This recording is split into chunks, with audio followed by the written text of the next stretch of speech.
ನನ್ನ ನೀನು ನಿನ್ನ ನಾನು ಕಾದುಕೊಂಡು ಆಸೆಯ ತೀರದಿಂದ ಬೇಸಾರ ಕಳೆಯಲೆಂದು ಚಂದಮಾಮ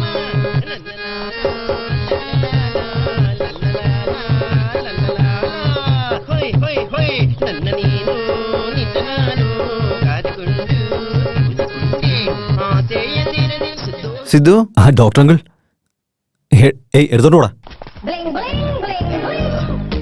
ഡോക്ടർ അങ്കിൾ എന്തുപറ്റി എവിടെയെങ്കിലും വീണോ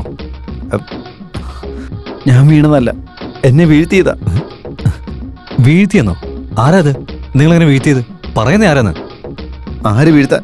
അവൻ തന്നെ, എന്റെ അനിയത്തിയെ പ്രേമിച്ചവൻ തന്നെ. പ്രേമാണോ? അവനെ ഒരു മിനിറ്റ് വാ ഇരിക്കേ. Thank you. അത് ശരി, അവനെന്തിനാ നിങ്ങൾ അടിച്ചേ? അത് പിന്നെ ഞാൻ എൻ്റെ അനിയത്തെ അവൻ പിന്നെ അത് ഞങ്ങൾ ചീട്ട് കളിച്ചോണ്ടിരിക്കായിരുന്നേ. ചീട്ട് കളിച്ചോണ്ടിരിക്കുന്ന സമയത്ത് അവൻ പെട്ടെന്ന് സിഗരറ്റ് വലിക്കാൻ തുടങ്ങി. അതും എൻ്റെ മുന്നിൽ വെച്ച്. പോടാ, ഇങ്ങനൊന്നും കാണിക്കലെന്ന് ഞാൻ അവനോട് പറഞ്ഞു. കുറച്ച് കഴിഞ്ഞപ്പോൾ തന്നെ നോൺ വെജ് വേണമെന്ന് പറഞ്ഞ് ബഹളം. എനിക്ക് ഈ നോൺ വെജ് വീടിനകത്ത് കയറ്റത്തുമില്ല, ഞാൻ കഴിക്കത്തുമില്ല. അതുകൊണ്ട് തന്നെ പോവുകയാണ് പൊട്ടെന്ന് പറഞ്ഞ് ഞാനങ്ങ് വിട്ടു. കുറച്ച് കഴിഞ്ഞപ്പം വീടിനകത്തിരുന്ന് എന്റെ കൺമുന്നിൽ ഇരുന്ന് അവൻ കള്ളു കുടിക്കാൻ തുടങ്ങി. അപ്പൊ ഞാനത് എന്നിരുന്നാലും അതൊക്കെ സ്വാഭാവികമാണല്ലോ, പോട്ടെ എന്ന് ഞാനും വിചാരിച്ചു. അങ്ങനെ ഇരിക്കുമ്പോൾ ഞാൻ അവനോട് പറഞ്ഞു, ഇങ്ങനെയാണെങ്കിൽ ശരിയാകത്തില്ല, എന്റെ അനിയത്തിക്ക് അത് ഇഷ്ടമല്ലെന്ന് ഞാൻ പറഞ്ഞു. അതുകൊണ്ട് ഇങ്ങനെയൊന്നും വേണ്ടെന്ന് ഞാൻ പറഞ്ഞു. അങ്ങനെ ഒന്നും രണ്ടും പറഞ്ഞു ആ കുപ്പിയെടുത്ത് അവന്റെ തലക്കടി അടിച്ചു. എന്റെ ചേട്ടൻ എന്താ പറഞ്ഞേ? ഞാൻ കള്ളുകൂടിയനല്ലേ? കുടിച്ചിട്ട് പ്രശ്നം ഉണ്ടാക്കുന്ന ആളാണല്ലേ? അതും പറഞ്ഞ് പുകവലിയുണ്ടെന്ന്. അയാളിന്ന് വരട്ടെ, എന്താ ഞാൻ ചെയ്യുന്നത് കണ്ടു. അപ്പോഴെനിക്ക് മനസ്സിലായത് അവൻ സ്നേഹിച്ച എന്റെ അനിയത്തിയല്ല, എന്റെ സ്വത്തിനെയാണെന്ന്, അവളുടെ അക്കൗണ്ടിലുള്ള ബാങ്ക് ബാലൻസിനെയാണെന്ന്. ഇപ്പൊ മനസ്സിലായോ ആരാണ് എന്താണെന്നൊക്കെ? അയ്യോ, എനിക്കതൊക്കെ ഇപ്പോഴാണ് മനസ്സിലായത്. നീ അങ്ങനെയൊന്നും അല്ലല്ലോ. സത്യം പറഞ്ഞു കഴിഞ്ഞാ നിങ്ങളുടെ പെങ്ങളെ എനിക്ക് തന്നില്ലെങ്കിൽ ഞാനേ നിങ്ങൾ അടിക്കണമെന്ന് വിചാരിച്ചിരുന്ന. പക്ഷേ റൗഡി ആണെങ്കിലും ഞാൻ സമാധാനമായിട്ട് ഇരിക്കുകയായിരുന്നു. പക്ഷെ ഇപ്പൊ അവൻ അടിച്ചില്ലേ, അതുകൊണ്ടാ പറഞ്ഞേ. ക്രിമിനൽസിനെ വിശ്വസിക്കാം, ലവേഴ്സിനെ വിശ്വസിക്കാൻ പറ്റില്ല. നീ പറയുന്നതെല്ലാം കറക്റ്റാ മരുമോനെ. മരുമകനെന്നോ? മരുമകനെന്നാ പറഞ്ഞു? ഓ, മരുമകനെന്ന് പറഞ്ഞല്ലേ? അതെ, മരുമോനെന്നാ വിളിച്ചേ. ആ വൃത്തികിട്ടവനേക്കാളും എന്തുകൊണ്ട് യോഗ്യത നിനക്കാണെന്ന് എനിക്ക് മനസ്സിലായത് ഇപ്പോഴാ. എന്റെ അനിയത്തെ നീ തന്നെ കല്യാണം കഴിക്കണം എന്റെ ആഗ്രഹം. അവളുടെ കൈ പിടിച്ച് അവക്കൊരു ജീവിതം കൊടുക്കണം. അത് മാത്രമല്ല, നീ എന്നോട് ക്ഷമിക്കുകയും വേണം. എന്തിനാ? എന്റെ വായി തോന്നിയതൊക്കെ ഞാൻ നിന്നെ വിളിച്ചിട്ടുണ്ട്, അതിനൊക്കെയാ. അതൊന്നും കുഴപ്പമില്ല ഡോക്ടർ അങ്കിൾ. നിങ്ങളിപ്പോ എന്നെ റൗഡി ഗുണ്ടാന്നൊക്കെ പറഞ്ഞില്ലേ? പക്ഷെ പോലീസുകാർ ഇത് പറഞ്ഞാലുണ്ടല്ലോ, അവരുടെ വായന്ന് എന്തൊക്കെ വൃത്തികേടുകളാ വരികയെന്ന് പറയാൻ പറ്റില്ല. എന്നിരുന്നാലും എനിക്ക് മദ്യം, സിഗരറ്റ്, നോൺ വെജ് അങ്ങനെയുള്ള എല്ലാ ശീലങ്ങളും ഉണ്ട്. നിങ്ങൾക്കത് ഇഷ്ടമല്ലല്ലോ. നീ ഒന്നും ഇങ്ങോട്ട് ശരിക്കും നോക്കിയേ. നിന്നെ പോലുള്ള റൗഡികൾക്കെല്ലാം ഇത് വളരെ ചെറിയ കാര്യങ്ങളല്ലേ, ഞങ്ങൾക്കിത് വലിയ കാര്യമാണ്. അതുകൊണ്ട് നമ്മൾ രണ്ടുപേരും ഒന്നു ചേർന്നാൽ നോ മാറ്റർ. ശരി, കല്യാണപ്രാ ഡേറ്റ് ഫിക്സ് ചെയ്തോളെ. അത് പിന്നെ നിലവിൽ കല്യാണം കഴിച്ചേക്കുന്ന പ്രേമേ, അവനെ കുറിച്ചൊന്നും അറിയാതെ അവന്റെ ഒരു കാര്യങ്ങളും എനിക്ക് അറിയില്ലായിരുന്നല്ലോ. അത് വലിയ മണ്ടത്തരായിപ്പോയി. അപ്പൊ നിന്നെ കുറിച്ചുള്ള എല്ലാ ഡീറ്റെയിലും എനിക്ക് നന്നായിട്ട് അറിഞ്ഞിട്ട് അതിനുശേഷം കല്യാണത്തെ കുറിച്ച് സംസാരിക്കാന്ന്. എന്നെ പറ്റി ഇവിടെ എല്ലാ ആളുകൾക്കും അറിയാം. എനിക്കറിയില്ലല്ലോ. ഇതിനെക്കുറിച്ച് ഞാനല്ല ചോദിച്ചത്, എന്റെ അനിയത്തി അവളാ നിന്നെ കുറിച്ച് ചോദിച്ചത്. അതുകൊണ്ടേ പിന്നെ സത്യം തന്നെ പറയണം.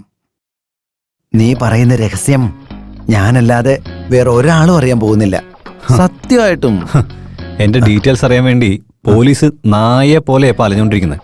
എന്നാലും എന്റെ രോമത്തിൽ പോലും അവർക്ക് തൊടാൻ പറ്റില്ല. ഓ, അങ്ങനെയാണോ? എന്റെ ചെറുക്ക് വേണ്ടി എന്റെ ഡീറ്റെയിൽസ് എല്ലാം നിങ്ങളോട് ഞാൻ പറയാം. ഓക്കെ അല്ലേ? അയ്യോ, നമ്മളെ കൊടുക്കാൻ വേണ്ടി ഈ ഡോക്ടറെ ആ ഇൻസ്പെക്ടർ ഇങ്ങോട്ട് അയച്ചത്. എന്തിനാണ് നുണ പറയുന്നത്? ഇയാൾ അങ്ങനെയുള്ള ആളല്ല. അയ്യോ, ഇവൻ നല്ലവനാ. ആ ഇൻസ്പെക്ടർ ഉണ്ടല്ലോ, അവൻ ചേട്ടനെ അറസ്റ്റ് ചെയ്യാൻ വേണ്ടിട്ട് ഈ സാധനത്തിന് യൂസ് ചെയ്തതാണ്. ഇവൻ പറയുന്നത് പച്ചക്കള്ളോ? ഇവൻ പറയുന്ന പറയാൻ എനിക്ക് തലയ്ക്ക് വട്ടാണ്. ഇതെന്റെ ഡോക്ടറങ്ങളാ.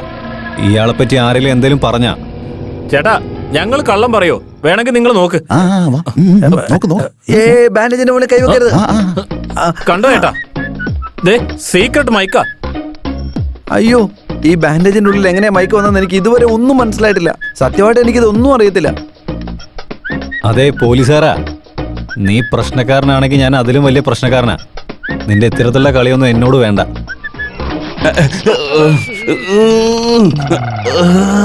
ഞങ്ങൾ ജയിലിൽ നിന്ന് റിലീസായപ്പോ അവിടെ ഉണ്ടായിരുന്ന പോലീസുകാരൻ നിന്റെ സിദ്ധുവിന്റെ കഥ തീരാൻ പോവാ, ഇൻസ്പെക്ടർ നല്ലൊരു പണി കൊടുക്കുന്നുണ്ടെന്നാ പറഞ്ഞത്. അതുകൊണ്ടാണ് ചേട്ടാ ഞങ്ങൾ ഓടി വന്നത്. സിദ്ധു സാർ, ഇതൊന്നുമായിട്ട് എനിക്ക് യാതൊരു ബന്ധവുമില്ല. ഇതെല്ലാം ഇൻസ്പെക്ടറുടെ ഐഡിയ അല്ല കൂട്ടരാ. നിങ്ങളെപ്പോലുള്ള പാവങ്ങളൊക്കെ യൂസ് ചെയ്യുന്നത് പോലീസുകാരുടെ ജോലിയാ.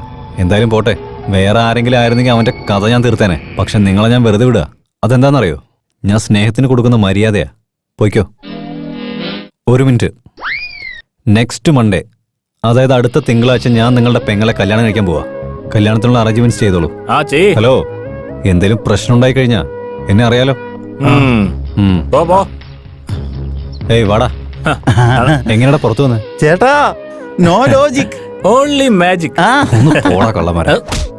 നിങ്ങൾ ഇനി ഇവിടെ നിന്നാ ഈ ജന്മത്ത് കല്യാണം നടക്കില്ല. അതുകൊണ്ട് ഇതാണ് ബെസ്റ്റ് ഐഡിയ. എന്ന് വെച്ചാൽ നാട് വിട്ട് മലേഷ്യ പോയി കല്യാണം കഴിക്കാനോ? മലേഷ്യയിലാണെങ്കിൽ ഒരു പ്രശ്നം വരില്ല, അത് മനസ്സിലാക്ക്. ഞാൻ പറയുന്നത് നീ ഒന്ന് കേൾക്കുവോ?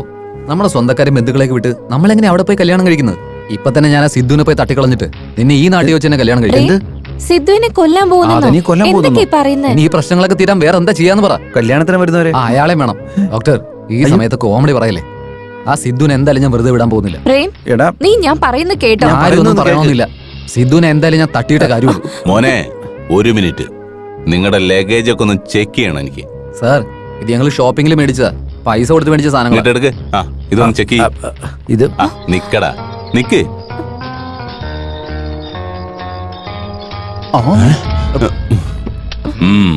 ഇതിന് ലൈസൻസ് ഉണ്ടോ?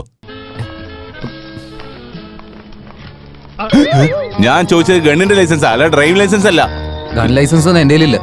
ലൈസൻസ് ഇല്ലാതെ ഗണ്ണ് കൈവശം വെക്കരുത് നിനക്ക് അറിഞ്ഞൂടെ? അത് മാത്രമല്ല സാർ, ഈ കേസിന് ജാമ്യം കിട്ടത്തില്ല.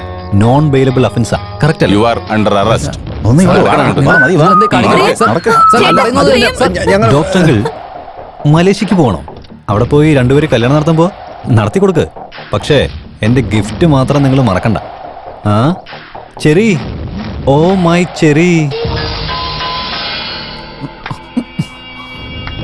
സാർ, ഇവൻ ഒരു തെറ്റും ചെയ്തിട്ടില്ല സാർ.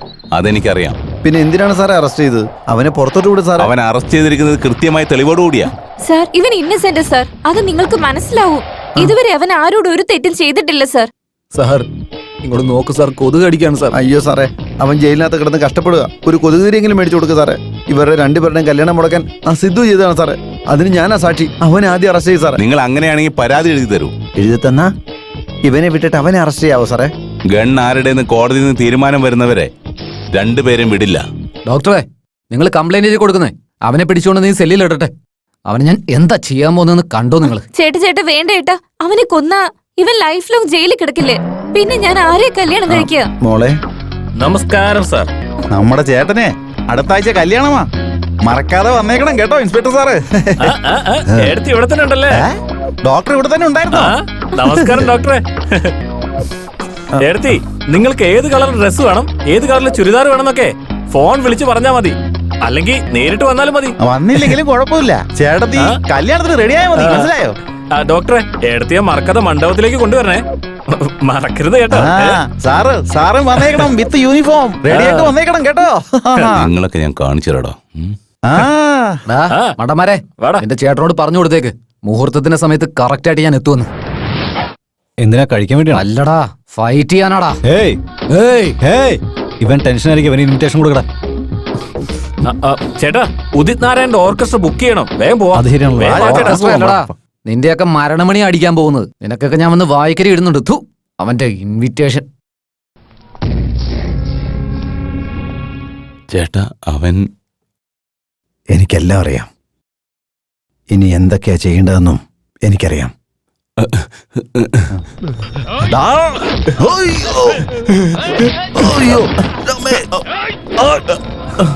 ഏയ്, അടുത്തങ്ങനെ വന്ന ഇൻസ്പെക്ടറെ തല ഞാൻ പൊട്ടിച്ചു കളയും. കോൺസ്റ്റബിൾ, തോക്ക് താഴെ വെക്ക്. ഇൻസ്പെക്ടർ, എനിക്കൊരു വണ്ടി വേണം. 2 വീലർ 4 വീലർ? 4 വീലർ. പോയി 4 wheeler ready. Okay sir.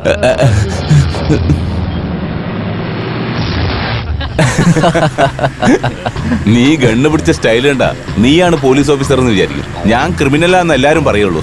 Sir, എന്തൊക്കെ പറഞ്ഞാലും ശരി, എന്നെ സഹായിച്ചതിന് എത്ര നന്ദി പറഞ്ഞാലും മതിയാവില്ല. അതെ, ഒരു കാര്യം പറയട്ടെ, ഇത് നമ്മൾ രണ്ടുപേരും ചേർന്നുണ്ടാക്കിയ പ്ലാനെന്ന് ആരോടും പറയരുത്. നീ പോയിക്കോ, എന്നോട് ഇറക്കിക്കോ, ഞാൻ പോയിക്കോളാം. അയ്യോ അത് പറ്റില്ല സാർ, വണ്ടി അങ്ങ് നിർത്താൻ പറ്റില്ല. ചെറിയ അവിടെ വലിയ പ്രശ്നത്തില. 1 മിനിറ്റ് ലേറ്റ് ആയിട്ട് എത്തിയാലും എന്താ സംഭവിക്കാന്നറിയില്ല. I'm very sorry. നീ വണ്ടി നിർത്ത് പ്ലീസ്, വണ്ടി നിർത്ത്. സാർ ആ ഗണി എന്ന് ഞാൻ പറയുന്നത് കേക്ക്. നീ ഒന്ന് വണ്ടി നിർത്ത്. ഇപ്പൊ എന്താ വേണ്ടത്? വണ്ടി നിർത്ത്. ആ ഇറങ്ങിക്കോ. എടാ എടാ, എന്താടാ സഹായിച്ചവനെ നീ റോഡിൽ തള്ളിയിട്ട് പോയല്ലോടാ.